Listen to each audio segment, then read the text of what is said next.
ఇవాళ విశాఖలో సీఎం చంద్రబాబు, మంత్రి లోకేష్ పర్యటించనున్నారు. విశాఖ నగరాభివృద్ధిలో కీలక మైలురాళ్లుగా నిలిచే 2 భారీ ప్రాజెక్టులకు ఇవాళ శ్రీకారం చుట్టనున్నారు.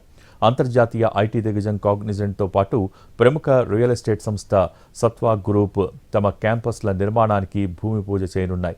ఈ 2 ప్రాజెక్టుల ద్వారా విశాఖలో 3,000 కోట్లకు పైగా పెట్టుబడులు రానుండగా ప్రత్యక్షంగా 33,000కు పైగా ఉద్యోగాలు లభించనున్నాయి. విశాఖ కాపులుప్పాడ ఐటీ హిల్స్లో 21.31 ఎకరాల్లో నిర్మించనున్న కాగ్నిజెంట్ శాశ్వత క్యాంపస్కు ముఖ్యమంత్రి చంద్రబాబు శంకుస్థాపన చేస్తారు. ఈ సంస్థ 1,583 కోట్ల పెట్టుబడితో 3 దశల్లో ఈ క్యాంపస్ను నిర్మించనుంది.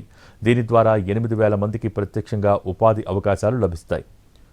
2033 నాటికి నిర్మాణం పూర్తి కానుండగా మొదటి దశను 2029 నాటికి పూర్తి చేసి 3,000 మందికి ఉద్యోగాలు కల్పించనున్నారు.